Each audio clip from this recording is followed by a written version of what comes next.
I know. I saw the comments. I saw the messages. I saw it. Where's the World Trigger review at, Chibi? Where's it at? Did you drop it?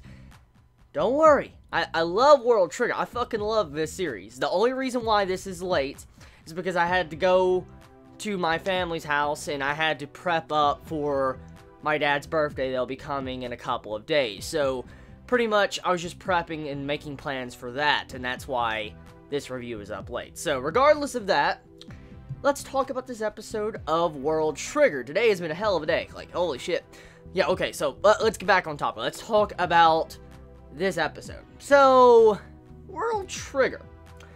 This episode, for the most part, you could see shit is starting to go down, and we're probably reaching the climax of this arc. That's exactly what this episode looks like, because at the end, one of the main dudes that's, been behind the scenes finally came out on the battlefield and is starting to fight, and we get to see a display of his ability, his skilled trigger.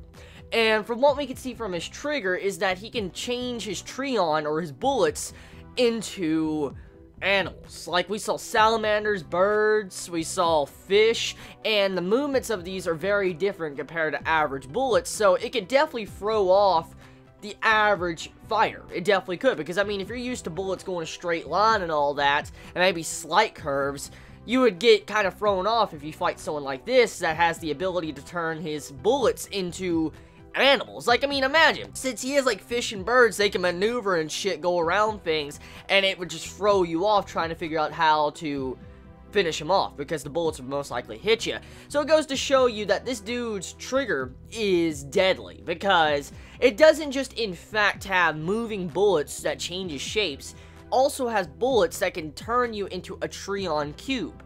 And that's bad. That's very fucking bad, because even if you have bail out, even if you can bail out, you can't bail out if you get hit all around and get turned into a Treon cube.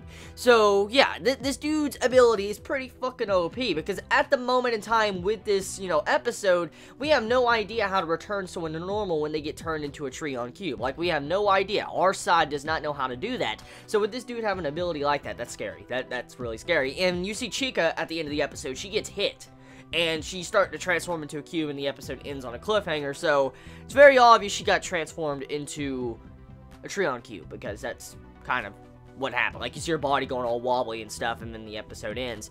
But regardless of that, this episode was kind of just introducing this new enemy, or this enemy that's slowly been built up throughout the episodes, and also come to find out that Kuga's having quite a bit of a time at the beginning of this episode. Like, he realizes this dude, that one of the top war potentials, is just being a person to stall Kuga. That's it. That's all that person was being used for. Kuga caught on to that, his lie, and then sent Replica to go help out. So whatever Replica is going to do, that's probably going to help out Osamu and Chica. It's a possibility. So that's about it when it comes to this episode. I mean, for the most part, that's what this episode is about. Now, even though it's like that, this episode is fucking kick-ass, man. It was kick-ass. I was fucking enjoying this episode, man. I was just sitting back, drinking some fucking coffee, and I'm like, yo, this is freaking beast. So, I can't get enough of World Trigger. I really love this series. I really do love this series. I can't get enough of it when I watch it week after week. Even though the episodes, they troll you with those cliffhangers. Those fucking cliffhangers are terrible. And the, previously on last time on Dragon Ball Z, or World Trigger Z, the previously starting to grow. Like, they're starting to go into 4 to 5 minutes. Like, One Piece type previously, and I'm like, shit. So, at the very least, half the episode wasn't recap, but damn. So tell me your thoughts. How do you feel about this week's episode of World Trigger? Did you enjoy it? Did you hate it? How do you feel about this dude with his Treon-like ability? How do you feel about Kuga just being there to stall? How do you feel about Chica getting attacked like that? Do you feel like Osamu's screwed? I mean, let me know your thoughts. I love you all so much. Please be safe. Chibi out.